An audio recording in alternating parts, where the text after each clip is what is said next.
సిలువను గూర్చిన వార్త నశించుచున్న వారికి వెర్రితనము గాని రక్షింపబడుచున్న మనకు దేవుని శక్తి. 1 కొరింథీ 1:18. యునైటెడ్ పీపుల్స్ ఫెలోషిప్ UPF నిర్వహించు సిలువ ధ్యానములు. 40 రోజులు ఉపవాస ప్రార్థనలు. 2026 ఫిబ్రవరి 23వ తారీఖు నుండి ఏప్రిల్ 3వ తారీఖు వరకు ఉదయం 4 గంటల నుండి ఉదయం 7 గంటల వరకు Mennonite brother and Bethel church, mission compound, Golconda cross roads, Musheerabad, Hyderabad. ఆహ్వానించువారు ప్రభువు దాసురాలు Joy Cherian garu, senior pastor, UPF Hyderabad. YouTube, Instagram, Facebook మరియు జూమ్ ద్వారా ప్రత్యక్ష ప్రసారం. Zoom meeting ID 9550504718, passcode 7777. వివరములకు 9550504718, 9030757571. అందరికీ ఆహ్వానము. మరి క్రమము కావాలి ఒకటి, ఎందుకంటే మనం ఆరాధిస్తున్నాం కానీ సరి అయిన మరి క్రమాన్ని పాటించడం లేదని దేవుడు నన్ను కూడా గద్దించినాడు, నాకు బుద్ధి చెప్పినాడు. ఎందుకంటే ఆరాధించాలి. ఇప్పుడు ఆదివారం ఇది యూదులైతే విశ్రాంతి దినం, సబ్బాతు దినంగా మరి వాళ్ళ ఏ పని కూడా చేయకుండా చాలా నిష్ఠతో వారు దాన్ని పాటిస్తారు, ఆరాధన దినాన్ని. మీరు యెషయా గ్రంథం 58 చూడండి, ఐషియా 58 చాప్టర్ 13-14 నేను చదువుతున్నానంటే, those honour the Lord's day, దేవుని దినం. మనకు క్రైస్తవులకు వారంలో దేవుడు 6 రోజులు పని చేసుకోమన్నాడు, ఒక్కరోజు దేవుని ఏం చేయమన్నాడు? ఆరాధించమన్నాడు. మనం ఎంత ఆరాధిస్తున్నాం ఒకసారి నీవు స్వయం పరీక్ష చేసుకో. Just check yourself. Are you really worshipping God? అంటే దేవుని నువ్వు ఆరాధిస్తున్నావా? దేవుని మందిరానికి సమయంకు రావడం కూడా చాలా గొప్ప ఘనత దేవునికి ఇచ్చినట్టే, ఎందుకంటే యూర్ ఆనరింగ్ గాడ్. చూడండి, మరి అన్నిటికీ సమయానికి వెళ్తాం కదా. ఇప్పుడు ఇంటర్నేషనల్ ఫ్లైట్ అంటే నేను ఏరోడ్రామ్కు 3 గంటల ముందు పోవాలండి, లేకపోతే ఫ్లైట్ ఉండదు, ఆడ వెళ్ళిపోతుంది. లేకపోతే చెకింగ్ సెక్యూరిటీ అంతా దాటుకుంటూ వెళ్ళి సమయం ఎంత పాటిస్తాం, ముందుగానే వెళ్తాం. మరి ఒక ఇంటర్వ్యూకు మనము 10 నిమిషాలు లేట్ అయితే ఒప్పుకుంటారా వాళ్ళు? నువ్వు యూఆర్ నాట్ సెలెక్టెడ్ అంటారు. ఒక పరీక్ష రాయడానికి ఎంత క్రమంగా వెళ్తాం, ముందే వెళ్తాం. ఒక డాక్టర్ దగ్గర అపాయింట్మెంట్ తీసుకుంటే ముందే వెళ్తాం. ఒక మంత్రి దగ్గర అపాయింట్మెంట్ ఉంటే పోయి 1 గంట ముందే పడిగాపులు కాస్తాం కదా. దేవదేవుని సన్నిధికి ఎందుకు మనం నిర్లక్ష్యం చేస్తున్నామో నాకు చాలా బాధ కలిగింది. అప్పుడు నన్ను నేను సరిదిద్దుకున్నా, ఈ యొక్క క్రమం తీసుకురావాలి. నేనైతే ప్రార్థన చేశాను, మోకాళ్ళ నుండి ప్రార్థన చేసిన, దేవా బ్రింగ్ డిసిప్లిన్ టు, అది కూడా ప్రశస్తమైన ఉదయకాల ఆరాధనలో అందరూ వచ్చి దేవుని సన్నిధిలో ఆరాధిస్తే ఈ భూమే వణికిపోతుందండి. దేవునికి స్తోత్రం, హల్లెలూయా. జనులు ఆత్మతో సత్యముతో ఆరాధించినప్పుడు లేనిది పుట్టుకొస్తుందండి. దేవునికి స్తోత్రం, హల్లెలూయా. లేనిది పుట్టుకొచ్చేది కేవలం సంఘం కొరకు మాత్రం కాదు, మీ అందరి కుటుంబాల్లో అద్భుతాలు జరుగుతాయి. ఇది నాకు దేవుడు బయలుపరిచిన సత్యం. ఎందుకంటే ఇంకా రానున్న రోజులు, గడ్డు రోజులు, ఆరాధించడానికి కూడా సమయం ఉంటుందో, మనకు అనుకూలత ఉంటుందో తెలియదు. దీపం ఉండగానే మనం ఏం చేయాలి? ఇల్లు చక్కబెట్టుకోవాలి. దేవుడు ఎందుకు మనల్ని సృజించినాడంటే దానికి కూడా జవాబు నాకు ఇచ్చినాడు. నన్ను సృజించిన, మిమ్మును సృజించిన ప్రతి ఒక్కరిని దేవుడు సృజించిన కారణం ఏంటి? యెషయా 43:7 చదవండి. ఐషియా 43:7. నా మహిమ నిమిత్తము నేను సృజించిన వారిని, నా నామం పెట్టబడిన వారిని అందరినీ తెప్పించము, నేనే వారిని కలగజేసి వారిని పుట్టించిన వాడను నేను. అంటే ఎందుకు పుట్టించినాడు? ఎవరి మహిమ నిమిత్తం? దేవుని మహిమ నిమిత్తమే మనం ఒక్కొక్కరం కూడా సృజింపబడినాం. ప్రతి ఒక్కరు, everyone is created in the image of God to worship God. మనం వాక్యం చదువుతున్నాం, వాక్యం చెప్తున్నాము, ప్రార్థనలు చేసుకుంటున్నాము, సహవాసం అంతా అనుభవిస్తున్నాం, కానీ చేసే పని సరిగ్గా చేయడం లేదు. అందుకే మన జీవితాల్లో జవాబులు రావడం లేదు. ఇది నేను మరి దేవుడు నాకు బయలుపరిచిన సత్యం. మీరు అన్నిటికీ టైంకు పరుగెత్తారు, దేవుని ఆలయంకి ఎందుకు అంత డీలా? మరి దేవుని సన్నిధికి, మరి దేవుని ఆలయం, రాజులకు రాజు, ప్రభువులకు సర్వభూమికి ఆయన సృష్టికర్త, ఆకాశమును భూమికి సృష్టికర్త, మనల్ని సృజించిన దేవుడు. And you're respecting God, you're honouring God. నువ్వు దేవునికి ఇచ్చే ఘనత నువ్వు ఇస్తే దేవుడు నిన్ను తప్పకుండా ఘనపరుస్తాడు. దేవుని స్తోత్రం. నన్ను ఘనపరచు వారిని నేను ఘనపరుస్తాను. ఇది ఫార్ములా. ఇది పరిశుద్ధ గ్రంథంలో వాళ్ళు రీసెర్చ్ చేసి కనుక్కున్నాను నేను. ఎందుకంటే ఏంటి, వేర్ ఇస్ ద ఫాల్ట్? కుటుంబాల్లో అసమాధానం అయింది, పిల్లల వివాహాలు కావడం లేదు, ఉద్యోగాలు రావడం లేదు, రోగాలు వచ్చినాయి, పిల్లలు మాట వినడం లేదు, దారి తప్పిపోతున్నారు, ఏంటిది అంత అన్నప్పుడు మరి నాకు దేవుడు చెప్పిన సత్యం, ఆరాధించాలి, ఆరాధన కరువుగా ఉంది. ఇశ్రాయేలు చేయు స్తోత్రముల మీద నేను ఆసీనుడు. మనం చేసే స్తుతుల మీద ఆయన ఆసీనుడై ఉంటాడు. నేను పాడుతుంటే దేవుడు సన్నిధి దిగొస్తుంది. దేవుడు దిగొచ్చినాక ఇంకేమన్నా కొదువు ఉంటుందా అండి? ఏదన్నా కొదువు ఉంటుందా? ఇది మీరు ఆరాధించడానికి మీరు ఇలా పాటించండి. దేవుడు మీ జీవితాల్లో గొప్ప గొప్ప కార్యాలు చేస్తాడు, ఆశ్చర్య కార్యాలు చేస్తాడు, వింత కార్యాలు చేస్తాడు. ఇక నీకు బరువు అంతా తిరిగిపోతుంది, నీకు దేవుని వెలుగు నీ కుటుంబం అంతా నిండిపోతుంది. నీ పిల్లలందరికీ మంచి ఉద్యోగాలు దేవుడు ఇస్తాడు, మంచి జతల్ని ఇస్తాడు, ఆశీర్వదిస్తాడు, వర్ధిల్ల చేస్తాడు, రుణ బాధలన్నీ తీరిపోతుంది. హల్లెలూయా. అనేకులు సేవకులు, విశ్వాస వీరులు, మరి సేవా వీరులు అందరూ లేస్తారు మీ కుటుంబంలో నుండి. తప్పకుండా ఇది జరుగుతుంది. అంటే దేవుని ప్రజలు ఎక్కడ ఆరాధిస్తారో, స్తుతిస్తారో అక్కడ బీడు భూములు కూడా తెరుచుకుంటుందట, ఫలిస్తుందట. దేవుని స్తోత్రం, హల్లెలూయా. కాబట్టి దేవుని ఘనపరుస్తాం. Let us honor God, let us honor God. దేవునికి ఏ విధంగా మర్యాద చేసావను ఇంతవరకు? మెల్లగా తిని తెప్పలు తీసుకొని బేవరింపులతోటి వచ్చి గుడిలో కూర్చొని, అది కాదు. అంటే యు ఆర్ డిస్రెస్పెక్టింగ్ గాడ్ అని దేవుడైతే నాతో మాట్లాడినాడు. దేవుని ఘనపరచు, నన్ను ఘనపరచు వారిని నేను ఘనపరుస్తాను. ఉత్సాహంతో దేవుని సన్నిధికి రావాలి. హల్లెలూయా. ఉత్సాహంతో రండి, ఉపవాసం ఉండండి, రండి, దేవుని వాక్యం వినండి, ప్రార్థన చేయండి. Maintain the time. ఆరాధన ఇది చాలా ఇంపార్టెంట్. నువ్వు వాక్యం వినటం కంటే, వాక్యం చెప్పటం కంటే, ప్రార్థన చేయడం కంటే, పుచ్చుకొనుట కంటే ఇచ్చుట శ్రేష్టం. ప్రార్థన చేసినప్పుడు పుచ్చుకుంటున్నావు, కానీ ఆరాధించేటప్పుడు ఏం చేస్తున్నావు? ఇస్తున్నావు. ఏమి ఇస్తున్నావు? దేవునికి ఘనత ఇస్తున్నావు. దేవుడు నీ దగ్గర నుండి కోరేది ఏంటి? ఆయన అంటాడు, నాకు ఏంది 1000 కొండల మీద ఉన్న పశువులు పక్షాదులంతా కూడా నా వశంలోనే ఉంది, కానీ నేను నీ జిహ్వ ఫలాన్ని కోరుతున్నా, నోటి ఫలాన్ని నేను కోరుతున్నా. అందుకే అంటాడు, నా బిడ్డలు చేసే స్తుతుల మీద నేను ఆసీనుడై ఉంటానని. నిన్ను దేవునికి లింక్ చేయడానికి మేము ఇక్కడ ఉన్నాం. మేము దేవుళ్ళంగా, మీరు మమ్మల్ని ఐకాన్స్గా చూడొద్దు, ఏం చూడొద్దు. జస్ట్ మేము సేవకులం అంతే. We are servants of God. మా ఉద్దేశం ఏంటి? మమ్మల్ని దేవుడు ఎందుకు నిలిపినాడంటే మిమ్మల్ని ఒక్కొక్కరిని కూడా దేవునితో లింక్ చేయడానికి. హల్లెలూయా. మేమేదో దేవుళ్ళమండి, మీరు మా దగ్గర రండి. మీరు చూస్తారు కదా, ఇప్పుడున్న మన చుట్టూన్న మరి కార్యాలు చూస్తారు కదా, చేయి దాచి. అట్లా కాదు, మేము దేవుని సేవకులం, మిమ్మల్ని దేవునితో కలపడానికి సిద్ధంగా ఉన్నాం. దేవుని స్తోత్రం, హల్లెలూయా. మీలో ఎంతమంది మరి ప్రభు బల్లలో పాలు పొందుతున్నారో తెలియదు. ప్రభు బల్లలో పాలు పొందడం కూడా దేవుని ఘనపరచడం, దేవుని ఆరాధించడం అన్నమాట. అది ఇది నన్ను జ్ఞాపకము చేయుటకు దీన్ని చేయాలి. ఎంత అంటే యువర్ ఆనరింగ్ గాడ్. అది కూడా ఆరాధనలో భాగం అది. ఎందుకంటే యేసు ప్రభు సిలువలో బలి అయినాడు, నీకు ఏమి ఇచ్చినాడు? రక్షణ భాగ్యాన్ని ఇచ్చినాడు, పాపం నుండి విడిపించినాడు, నిన్ను మరి రక్షణ బండ మీద నిలబెట్టినాడు. 40వ కీర్తన 3వ వచనంలో ఉంది, ఆయన బండ మీద నా పాదములను నిలిపినాడు, రక్షణ గీతాన్ని నా నోట ఇచ్చినాడు. అవును, ఇంత చేసిన దేవునికి నువ్వు ఆరాధిస్తున్నావు అన్నమాట. ఆరాధన ఎందుకు చేయాలి మనం అంటే, ఆయన నీ ప్రాణమును ఏం చేస్తున్నాడు? కాపాడుతున్నాడు.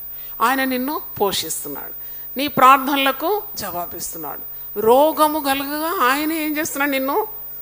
ఆయన నీ సంకటములన్నిటినీ కుదురుస్తున్నాడు. సమాధిలోకి దిగకుండా నీ ప్రాణమును విమోచిస్తున్నాడు. ప్రార్థన చేయగానే జవాబిస్తున్నాడు. నువ్వు కొన్నిసార్లు వేడుకొనక మునిపే నీకు ఉత్తరము ఇస్తున్నాడు. నువ్వు పడకుండా నేను నిలబెడుతున్నాడు. ఎన్నెన్ని కార్యాలండి. సరిగ్గా ఆరాధిస్తే కీడు రాకుండా మనల్ని అందరినీ కాపాడుతాడు దేవుడు. దేవుని స్తోత్రం. I'm telling you, this God's word. నువ్వు సరిగ్గా మనస్ఫూర్తిగా, అందుకే సమరయ స్త్రీతో చెప్పినాడు ఆ గొప్ప మర్మాన్ని. సమరయ స్త్రీతో దేవుడు ఒంటరిగా ఆమెను కలుసుకొని 7 గొప్ప మర్మాలు ఆ పాపాత్మురాలైన స్త్రీకి చెప్పినాడు.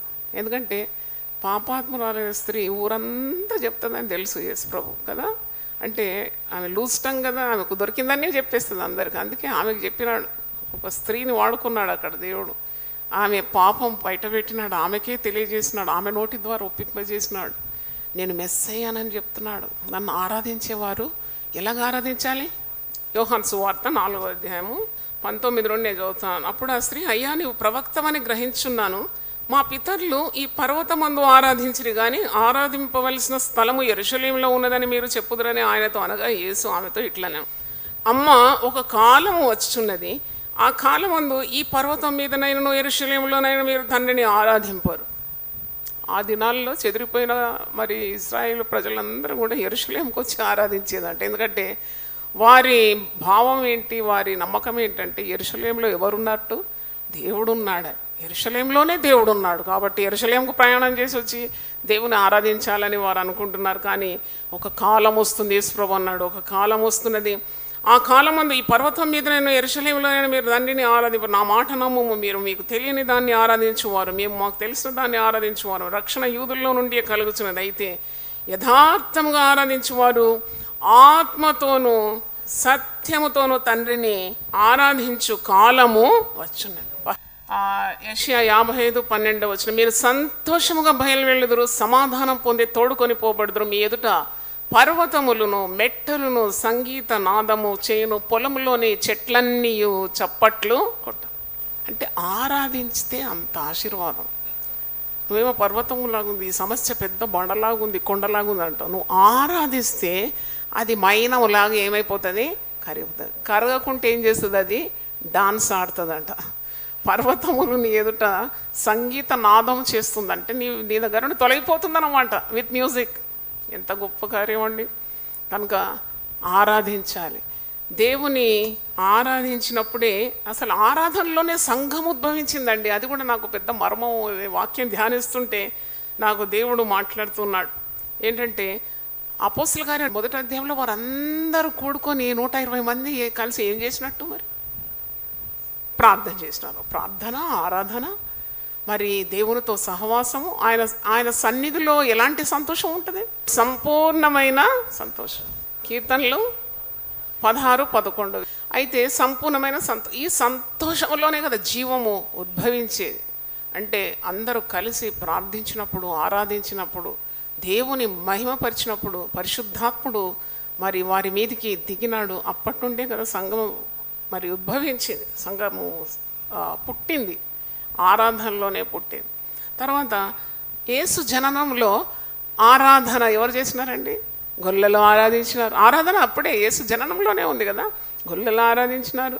జ్ఞానులు ఏం చేసినారు, బంగారం సామ్రాణి హోళ్ళం తెచ్చి, జ్ఞానులు, తూర్పు దేశపు జ్ఞానులు ఎన్ని దీర్ఘ ప్రయాణాలు చేసి వాళ్ళు వచ్చి యేసును, బాల యేసును చూసి మరి సాష్టాంగపడి ఆరాధించి మ్రొక్కినారంట. తర్వాత యేసు ప్రభు పునరుద్ధానంలో కూడా కొంతమంది స్త్రీలు ఎదుర్కొని ఆయనను మ్రొక్కినారు, అంటే ఆరాధించినారు. ఆరాధన కాగానే ఒక అద్భుతమైన ఆశీర్వాదం మీకు చూపెట్టి మత్తయి సువార్త 28వ అధ్యాయం చూడండి, 5వ వచనం చూడండి. ఆ స్త్రీలు చూచి, మీరు భయపడకూడదు, సిలువ వేయబడిన యేసును మీరు వెతుకుతున్నారు, నాకు తెలియను, ఆయన ఇక్కడ లేడు, తాను చెప్పినట్టే ఆయన లేచి దూత మాటలు వారు వింటున్నారు. తర్వాత వీళ్ళు ముందుకు వెళ్తున్నారు, వారు భయపడుతున్నారు. 8వ వచనం, వారు భయంతోనూ మహా ఆనందంతోనూ సమాధి వద్దకు త్వరగా వెళ్ళి ఆయన శిష్యులకు ఈ వర్తమానం తెలుప పరిగెత్తుచుండగా, భయం ఉన్నది, ఆనందం ఉంది, లేచినాడంట ప్రభు. మరి అదే సమయంలో వారికి చాలా భయం కూడా ఉన్నది. వారు వెళ్తున్నప్పుడు యేసు ప్రభు వారిని ఎదుర్కొన్నాడు. 9వ వచనం చూడండి, యేసు వారిని ఎదుర్కొని మీకు శుభమని చెప్పాను. అప్పుడు ఆ స్త్రీలు ఏం చేస్తున్నారు చూడండి, వారు ఆయన ఎద్దకు వచ్చి ఆయన పాదములు పట్టుకొని ఆయనకు మొక్కగా, అది ఆరాధన, మొక్కుతున్నారనమాట వాళ్ళు. ఇంత అంటే ఆరాధన. ఒక స్త్రీ ఏం చేసింది, అచ్చ జటామాంసి అత్తరు తెచ్చి ఆ 1.5 ఎత్తు, అంటే 1 సంవత్సరపు వేతనం, అది ఆమె కష్టార్జితం. దాంతో ప్రశస్తమైన అత్తరు తీసి జటామాంసి, అచ్చమైన జటామాంసి అత్తరు తెచ్చి పాదములకు పోసి ముద్దు పెడుతుందంట. మానక ఏం చేస్తుంది, పాదాలకు ముద్దు పెడుతుంది. ముద్దంటే ఆరాధన, వర్షిప్ అన్నమాట. ఈ స్త్రీలు యేసుప్రభు పాదాలు పట్టుకొని ఆయనను ఏం చేస్తున్నారు, మ్రొక్కగా వెంటనే యేసు అభయవాక్కులు చూడండి. యేసు ఏమంటున్నాడు, భయపడకూడదు, మీరు వెళ్ళి నా సహోదరులు గలిలేకు వెళ్ళవలనని వారు అక్కడ ఉన్న సూత్రాన్ని వారికి తెలుపు. ఇక్కడ ఒక ఆదేశం కనబడ్డది, నాకు ఒక వాగ్దానం కనబడ్డది. అంటే ఆరాధన చేస్తున్నప్పుడు దేవుడు మన భయాన్ని ఏం చేస్తున్నాడు, ఆరాధన. ఇక్కడ స్త్రీలు మొక్కినారు, వెంటనే మంచి మాట యేసు ప్రభు నోటి నుండి ఏం మాట వచ్చింది, భయపడు. హల్లెలూయా, హల్లెలూయా. ఎన్ని భయాలతో వచ్చినావు నువ్వు, ఎన్ని భయాలు. భయం ఉంటే ఆరాధించండి, బాధ ఉంటే ఆరాధించండి, రోగం ఉంటే ఆరాధించండి, శత్రువులు మీ మీద పడితే ఆరాధించండి, మరి డాక్టర్స్ ఈ రోగం నయం కాదంటే ఆరాధించండి, అప్పులు తీరకుంటే ఆరాధించండి, ఆరాధించండి, ఆరాధించండి. ఆ ఆరాధనలో మీకు అభయ వాక్కులు వచ్చేస్తుంది, వాగ్దానము వచ్చేస్తుంది, శక్తి దేవుడు ఇస్తాడు. పోయి వెళ్ళి చెప్పంటే అదొక పెద్ద పనే కదా, పని కూడా అప్పగిస్తాడు దేవుడు. వెళ్ళి శిష్యులతో చెప్పమంటున్నాడు, నా సహోదరుడు గలీలకు వెళ్ళవల్లని వారు అక్కడ నన్ను చూతురని వారికి పోయి ఒక స్త్రీలు పని చేయొచ్చా, దేవుని సేవ చేయొచ్చా, అది చేయొచ్చా, ఉన్ని బలహీన మాటలు మాట్లాడతారు, అవన్నీ లెక్క పెట్టొద్దు. బలమైన పనులు దేవుడు స్త్రీలకు అప్పగించినాడు. దేవుని స్తోత్రం, హల్లెలూయా. మొక్కినారు, ఆరాధించినారు, వెంటనే నువ్వు పోయి చెప్పు. చెప్పే పని అంటే చాటించే పని స్త్రీలకు ఆ రోజు దేవుడు అప్పగించినాడు. వారు ఆయన పాదముల మీద పడి మొక్కినారు. మత్తయి సువార్త 28:16. 11 మంది శిష్యులు యేసు తమకు నిర్ణయించిన గలిలలోని కొండకు వెళ్ళిరి. వారు ఆయనను చూచి ఆయనకు మొక్కిరి. ఆ 11 మంది శిష్యులకు కూడా ప్రత్యక్షత అంటే యేసు ప్రభు దాదాపు పునరుద్ధానుడైన తర్వాత దాదాపు 11-12 ప్రత్యక్షతలు అంటే to reveal that he is alive. ఆయన పునరుద్ధానుడైనాడు, సజీవుడు, ఆయన మృతుడు కాదు, ఆయన రాయి రప్ప కాదు, ఆయన ఒక విగ్రహం కాదు, ఆయన సజీవుడైన దేవుడని ప్రత్యక్షపరుచుకున్నాడు తన్ను తాను. అప్పుడు చూసినప్పుడు వారు ఆశ్చర్యపడి వెంటనే ఆయన పాదములలో పడి ఏం చేస్తున్నారు, మొక్కుతున్నారు. అదే ఆరాధన, ఆరాధన అనమాట. బా, చావును గెలిచి లేచినాడు, సాతాను గెలిచినాడు, మరణాన్ని గెలిచినాడు. ఓ మరణమా నీ ముల్లెక్కడ, ఓ మరణమా నీ విజయము ఎక్కడ. Conquered everything. ఈ కాంకరర్, ఈ విజయశాలిని చూసినప్పుడు వారు ఆరాధన భావం, అదే ఆరాధన అన్నమాట. నువ్వు ఆదివారము పునరుద్ధాన దినము ఆరాధన దినం అంటాం, ఆరాధించాము. పునరుద్ధానుడైన ప్రభువును వీరేం చేస్తున్నారు, ఆరాధిస్తున్నారు. ఆరాధించిన వారు పాదముల పడి మొక్కిరి.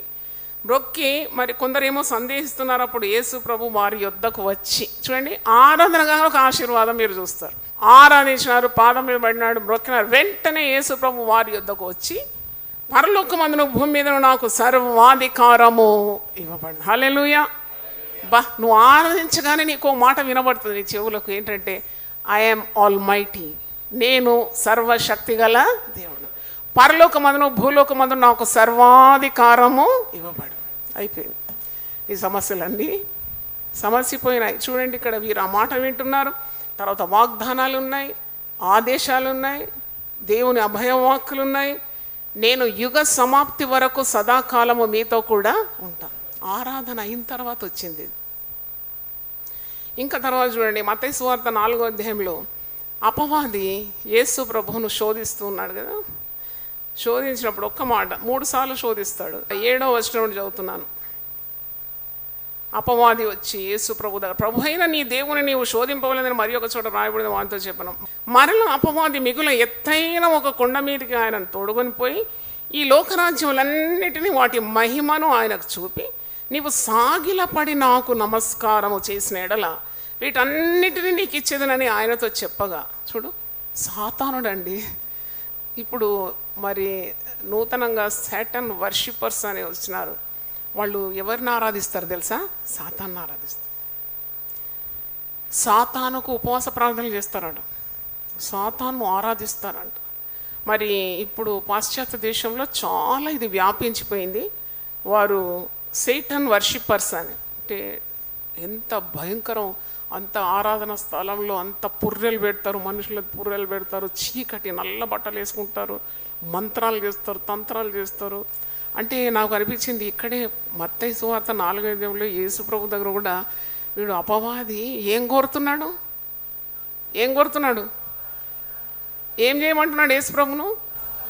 ఒక్కసారి నాకు మొక్కు, నువ్వు మొక్కితే నేనేం చేస్తాను, నీవు సాగిలపడి నాకు నమస్కారం చేసిన ఎడల వీటన్నిటిని నేను ఇస్తాను. నాకు అనిపించింది, సాతానా నీ దగ్గర మరి అంటే నీకు మొక్కితే నువ్వు ఇవన్నీ ఇస్తావని సృష్టికర్త అయిన యేసు ప్రభుత్వని సవాల్ చేస్తున్నావు కదా. అయితే మేము సృష్టికర్తను మొక్కితే ఇంకెంత మాకు ఆశీర్వాదాలు ఉన్నాయి అనిపించింది. దేవుని స్తోత్రం. సాతానుడే అంటాడు, నువ్వు ఒక్కసారి నాకు మొక్కు, నేను నీకు ఏం చేస్తాను, మరి వీటన్నిటిని నేను నీకు ఇస్తాను అంటాడు. సాతానుడు యేసు ప్రభుతో అంటున్నాడు, ఏమని అంటున్నాడు? మత్తయి సువార్త 4:9, నీవు ఏం చేయాలి? నాకు సాగిలపడి నాకేం చేయాలి? నమస్కారం చేస్తే వీటన్నిటిని నేను నీకు ఇస్తాను. అప్పుడు నేను అంటున్నాను, అంటే పరిశుద్ధాత్ముడు నాకు అర్థం చేస్తున్నాడు, చూడు ఒక సాతానుడు ఇట్లా సవాల్ చేస్తున్నాడు, అది కూడా యేసు ప్రభుతో, నువ్వు నన్ను ఆరాధించు, నేను నీకు ఇవన్నీ ఇస్తాను. మనమైతే యేసు ప్రభు సజీవుడు, మనకొరకు ప్రాణం పెట్టినాడు, మనకొరకు రక్తము చివరి పట్టుకు చిందించిన ఆ ప్రభువును, సర్వ సృష్టి యావత్తు మీద అధికారం ఉన్న ప్రభువును మనము ఆరాధిస్తే మనకెందుకు మరి మనం అడుగు వాటన్నిటికంటేను ఊహించు వాటన్నిటిని అత్యధికంగా ఎందుకు ఇవ్వలేడు? ఇవ్వగలుగుతాడు, దేవుని ఇస్తాడు. హల్లెలూయా. అందుకే ఏం చేయాలి? ప్రభువును మనం ఏం చేయాలి? ప్రభువును ఆరాధించకుంటే మనము మరి ఒక రీతిలో సాతాన్ని ఆరాధిస్తున్నామని అర్థం. గుడికి మరి సమయం పాటించకుండా ఇష్టం వచ్చిన సమయానికి రావడం, దేవునికి సరి అయిన మర్యాదలు చూపెట్టకుండా గౌరవ భావం లేదు. They are respecting the presence of God. ఆరాధనలోనే దేవుని సన్నిధి దిగుతుంది, ఇక రాదు దేవుని సన్నిధి. అందుకే అంటాడు, నా ప్రజలు చేయు స్తోత్రముల మీద నేను I will dwell among the praises of my people. నన్ను ఆరాధించేవారు ఆత్మతో సత్యముతో ఆరాధించు. దేవుణ్ణి వెనక పెట్టలో వేయకూడదండి ఎప్పుడు. Don't put God in the last compartment, put him before. మొదట దేవుని రాజ్యం నీతిని వెతుకుతే ఇవన్నీ నీకు అనుగ్రహింపబడతాయి. నమ్మితే ఒకసారి హల్లెలూయా గట్టి చెప్దాం. హల్లెలూయా. ఆరాధన అంటే మరి అంత ప్రాముఖ్యమైందని మనం తెలుసుకుంటున్నాము. ఆరాధించే వారిని దేవుడు తలగా చేస్తాడు కానీ తోకగా ఎప్పుడు కూడా ఆయన చేయడు. కనుక ఈరోజు నీకు చాలా అవసరత ఏంటి? వాట్ ఈస్ ద నీడ్ అంటే, నువ్వంటావు ఒక ఉద్యోగం అంటావు, వివాహం అంటావు, కాదు, నువ్వు దేవుని ఆరాధించడమే అత్యవసరత, అవసరమైన పరిస్థితి. మరి నీకు వాటిల్లింది ఏంటంటే lack of worshipping true God. దేవుడు నిజమైన దేవుడు. మరి సమరయ స్త్రీతో అంటున్నాడు, నన్ను ఆత్మతో సత్యంతో నన్ను ఆరాధించాలి, మరి ఆయనను స్తుతించాలి, ఆయనకు ఘనత ఇవ్వాలి, మహిమపరచాలి. నా మహిమ నిమిత్తమే నేను మిమ్మను సృజించినాను. అవును, ఏమని ఆరాధించాలి? అవును, 6 రోజులు దేవుడు నీకు అన్ని విధాలా నిన్ను కాపాడి భద్రపరిచి పోషించి నడిపించి ప్రార్థనలకు జవాబిచ్చి నీకే కీడు రాకుండా నిన్ను నీ కుటుంబాన్ని కాపాడితే నీవు సరిగ్గా సమయం ముందే వచ్చి దేవుని సన్నిధిలో కూర్చొని చక్కగా ఆరాధిస్తే దేవుని నామము అన్యజనుల మధ్యలో ఏమవుతుందండి? ఘనపరచబడుతుంది. దేవుని స్తోత్రం, హల్లెలూయా. తప్పకుండా ఆనందంలోనే సమస్యలన్నీ కూడా తీరిపోతుంది. ఇప్పుడు పౌలు శీలలు ఇద్దరు గొప్ప భక్తులే. వారు మరి దైవ సేవ చేసేవారు. వారు బంధింపబడినారు చెరసాలలో. మీరు అపొస్తలుల కార్యం 16 అధ్యాయం 16 నుండి 31 చదివితే వారు ఏం చేస్తున్నారండి? శ్రమల్లో దేవుని ఆరాధిస్తున్నారు. చీకటి, అంధకారము. మరి నేను చదివినాను పౌలు శీలలు ఆ చెరసాల ఎలాగుంటుందని ఒక దగ్గర చదివినప్పుడు, అక్కడ ఎలుకలు వచ్చి వాళ్ళ కాళ్ళను కొరుకుతున్నాయంట. అంటే దోమల కాటంట. అంటే అక్కడ సుఖం లేదు, నిద్ర లేదు, ఆహారం లేదు, వస్త్రాలు లేవు. కొట్టి వీపంత బద్దలు చేసి రక్తము వారి దేహం నుండి ఏం చేస్తుందంట? కాదు. అయినా వారు దేవుని ఆరాధించడం మర్చిపోలేదు. దేవుని స్తోత్రం. జరిగిన అద్భుతం ఒక్కసారి చదువుదాం. అపొస్తలుల కార్యం 16 అధ్యాయము 25-26 చదువుతాను. అయితే మధ్యరాత్రి వేళ పౌలును శీలయు దేవునికి ప్రార్థించుచు కీర్తనలు పాడుచుండిరి, ఖైదీలు వినుచుండిరి. అప్పుడు అకస్మాత్తుగా మహాభూకంపము కలిగాను, చెరసాల పునాదులు అదిరేను, వెంటనే తలుపులన్నీ తెరుచుకొనెను, అందరి బంధకములు ఊడాను. హల్లెలూయా. బంధకంలో ఉన్నాడండి, పాపంలో ఉన్నాడండి, లేక ఇంటి ఆయన తాగుతున్నాడండి, తందనాలాడుతున్నాడండి, పేకాటలాడుతున్నాడండి, గుర్రెప్పందాలండి, పరస్త్రీ వ్యామోహం అండి, ఇవన్నీ తొలగిపోతుంది. దేవుని స్తోత్రం, హల్లెలూయా. నువ్వు దేవుని కనపరచు. హల్లెలూయా. రోగం ఉందండి, నొప్పి ఉందండి, అక్కడ ఉందండి, ట్యూమర్ ఉంది. ట్యూమర్ పర్వతాలే ఆయన సన్నిధిలో కరిగిపోతుంది. ఆరాధించినప్పుడు ట్యూమర్ కరిగిపోదా? తప్పకుండా కరుగుతుంది. దేవుని స్తోత్రం, హల్లెలూయా. నువ్వు సత్యముతో ఆత్మతో దేవుని ఆరాధించినప్పుడు ఈ కట్లన్నీ తెగిపోతాయి. పాపపు బంధకాలు నేను తొలగిపోతుంది. శాపం ఉంటే తరతరాల నుంచి వచ్చే శాపం కూడా నిన్ను వదిలిపోతుంది, నీ కుటుంబాన్ని. దేవుని స్తోత్రం, హల్లెలూయా. పాపము, రోగము, శాపము, అంధకారము, భయము, పీడ మరి ఈ ఆందోళన, కలవరము, చింత యావత్తు కూడా ఆరాధనలో తొలగిపోతే come let us worship God. దేవుని స్తోత్రం. దేవుని కార్యాల్లో శ్రద్ధ పాటించి చక్కగా మరి దేవుని ఆరాధించి మనం ఓడగొట్టేది ఎవరినండి? సాతాన్ని ఓడగొట్టాలి. వాడు ఓడిపోతాడు, దేవుడు మనల్ని ఆశీర్వదిస్తాడు. తర్వాత మీకు చేతగాని కార్యాలన్నీ కూడా ఆయన్ని మీ పక్షాన చేస్తాడు.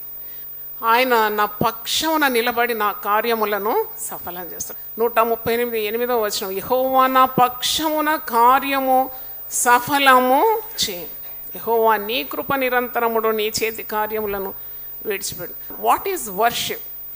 ఆరాధన అంటే ఏంటి అంటే, ఆరాధన నువ్వు చేస్తున్నప్పుడు నీ చేతగాని ధనాన్ని నీవు వ్యక్తం చేస్తున్నట్టు అని ఒక భక్తుడు అంటాడు. Worship is nothing but declaration of our weakness and declaring God's strength అంట. దేవుని స్తోత్రం, హల్లెలూయా. నీవు సరిగ్గా క్రమానికి మరి దేవుని మందిర స్థలానికి వచ్చినావు అంటే you are definitely honouring God. దేవుని ఘనపరుస్తున్నావు, సమయం పాటిస్తున్నావు, ముందే వచ్చేసినావు, సిద్ధపాటుతో వచ్చినావు దేవుని ఆరాధించడానికి. మరి నీవు గొంతెత్తి స్వరమెత్తి చక్కగా ఆరాధిస్తున్నావు అంటే నీ యొక్క బలహీనతలన్నీ కూడా వ్యక్తం చేస్తున్నావు అన్నమాట. ఇప్పుడు నీవు బలవంతుడవు దేవా అని అంటే దాని అర్థం ఏంటి? నేను బలహీన, ఆటోమేటిక్ అన్నమాట. నువ్వు శక్తిమంతుడవు దేవా అంటే నీకేంటి? శక్తి లేదు. నీవు పరిశుద్ధుడవు ప్రభు అంటే అర్థం ఏంటి? పరిశుద్ధుడను కాదు. నీవు శ్రీమంతుడవు ప్రభు అంటే అర్థం ఏంటి? నా దగ్గర డబ్బు చిల్లిగవ్వ లేదు. హల్లెలూయా. విశ్రాంతి దినం యూదులు పాటించినారు. విశ్రాంతి దినం, సబ్బాతు దినం. మనకైతే ఆరాధన దినము, ఆదివారము, we call it Lord's day. అది దేవుని దినంగా మనము ఆచరిస్తున్నాం. అంటే దేవుడు మనకిచ్చిన దినము, ఆరాధించడానికి దేవుడు ఏర్పాటు చేసిన దినమని మనం దాన్ని భావిస్తున్నాము. యెషయా 58:13, నా విశ్రాంతి దినమున వ్యాపారము చేయకుండా నాకు ప్రతిష్ఠితమైన దినమని నీవు ఊరకుండిన ఎడల విశ్రాంతి దినము మనోహరమైనదనియు యెహోవాకు ప్రతిష్ఠిత దినమనియు ఘనమైనదని అనుకొని దాని ఘనముగా ఆచరించిన ఎడల, నీకు ఇష్టమైన పనులు చేయకయు, వ్యాపారం చేయకయు, లోకవార్తలకు చెప్పకొనకై ఉండిన ఎడల. అంటే ఆదివారం కొరకే ఎదురు చూస్తారు కదా. బర్త్డే పార్టీలు, లేక పెళ్ళిళ్ళు, పేరంటాలు, నలుగు పెట్టడం, లేక పుట్టింటికి పోవడం, లేకుంటే చుట్టాలు కలవడం, లేకుంటే చుట్టాలు మీ ఇంటికి రావడం, అన్నీ పొగ మీదటువంటి బంద్ అండి. దేవుని స్తోత్రం, హల్లెలూయా. యేసు నామములో బంధిస్తున్నాను, తప్పకుండా బంధింపబడదు. ఎందుకంటే నీవు ఇవన్నీ చేయడానికి కాదు. ఎందుకు రాలేదు గుడికి? ఆరాధనకి ఎందుకు రాలేదండి అంటే ఏం చెప్తారు? చుట్టాలు వచ్చినారండి. అయ్యో, చుట్టాలు కాదండి మిమ్మల్ని ఉద్ధరించేది, వారిని కూడా తీసుకొని రావాలి నువ్వు ఆరాధనకు. దేవుని స్తోత్రం. అందుకే ఇక్కడ ఆరాధన అని Lord's day, you follow it very very meticulously. చక్కగా నువ్వు శ్రద్ధగా పాటించాలి. లోక వార్తలు చెప్పుకోవడం కానీ, నీకు ఇష్టమైన పనులు చేసుకోవడం కానీ, మరి నీవు దాన్ని మనోహరంగా ప్రతిష్ఠిత దినమని నువ్వు ఆచరిస్తే అంటే దేవునికి ఇచ్చే ఘనత అన్నమాట. అంటే దేవుడు ఇంత గొప్ప కార్యాలు నీ జీవితంలో చేసినప్పుడు ఘనపరచవా, ఆరాధించవా? నువ్వు ఆరాధిస్తే తప్పకుండా దేవుడు నీ యందు ఆనందిస్తాడంట. 14 వచనం చూడండి, యెషయా 58:14, అప్పుడు యెహోవా నీ యందు ఆనందించును, దేశం యొక్క ఉన్నత స్థలముల మీద నేను నిన్ను ఎక్కించాను. హల్లెలూయా. టికెట్ కొనకుండానే, అంటే దానికి డబ్బులు ఖర్చు చేయకుండానే దేవుడు నిన్ను ఉన్నతమైన స్థలానికి తీసుకొని వెళ్తాడు. అది అది అద్భుతంగా నెరవేరుతుందండి. దేవుని వాక్కు జీవము గలది కాబట్టి జీవము గల దేవుని ప్రతి మాట నీ పట్ల నా పట్ల నెరవేరుతుంది. దేవుని స్తోత్రం.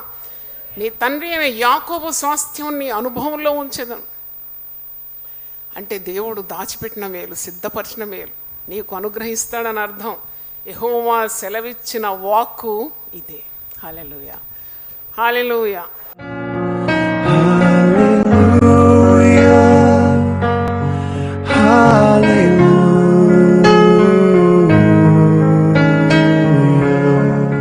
ప్రతి కుటుంబంలో ఉన్న ప్రతి కట్టును, బంధకాన్ని త్రెంచివేయండి నాయన. నీకు స్తోత్రం. Break it in the name of Jesus. ప్రతి అక్కర తీర్చండి, ప్రతి ప్రార్థనకు జవాబు దయచేయండి.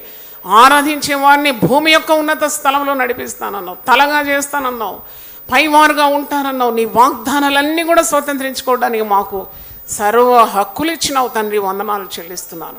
తండ్రి వాక్యం విన్న ప్రతి ఒక్కరిని మీరు దీవించి ఆశీర్వదించి వర్ధిల్ల చేసి దేవుని మాటకు లోబడుటకు సహాయం దయచేయండి. మీరు సమ్మతించి నా మాట వినినేళ్ళ భూమి యొక్క మంచి పదార్థములను మీరు అనుభవిస్తారని, ఉన్నతమైన దీవెనలు మీకు నేను అనుగ్రహిస్తానని సెలవిచ్చిన వాగ్దానాలన్నీ నెరవేర్చమని యేసు నామములో అడుగుతున్నాను తండ్రి. అవును, దేవుడు మళ్ళీ సమృద్ధిగా దీవించునుగాక.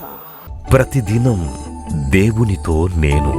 కుటుంబ వ్యవస్థలు, జీవన విలువలు అస్తవ్యస్తంగా మారుతున్న ఈ రోజుల్లో ప్రభువు దాసురాలు రెవరెండ్ డాక్టర్ జాయ్ చెరియన్ గారు దైవ దర్శనంతో ప్రభువు సన్నిధిలో కనిపెట్టి పొందిన 366 విభిన్న ధ్యానాంశములను ప్రతిదినం దేవునితో నేను అనే పుస్తక రూపంలో ప్రపంచానికి అందించారు.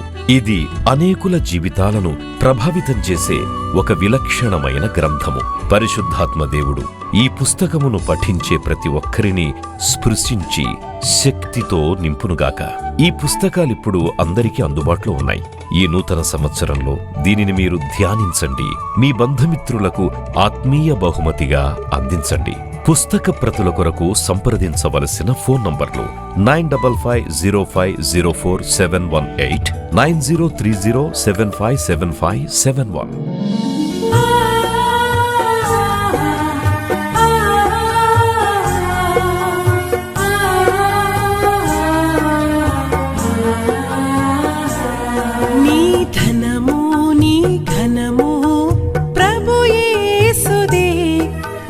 దశమా భాగమునీయ వెనుదీతువా.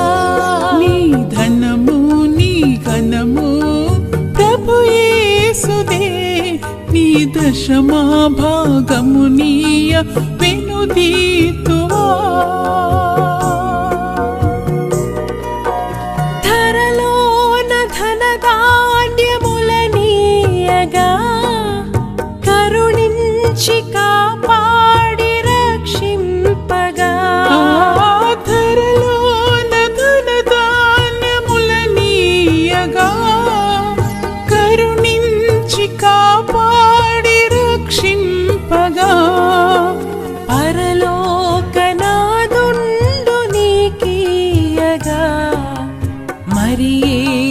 కొరకీయ వెనుదీతువా.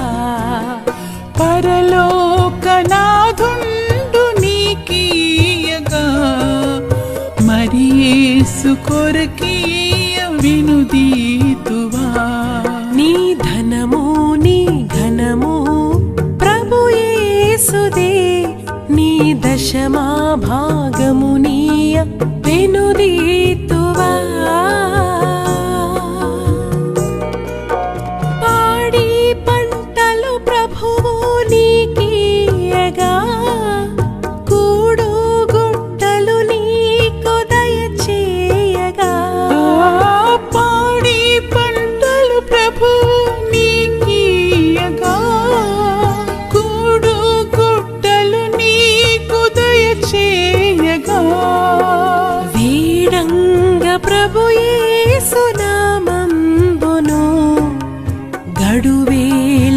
సిలువను గూర్చిన వార్త నశించుచున్న వారికి వెర్రితనముగాని, రక్షింపబడుచున్న మనకు దేవుని శక్తి.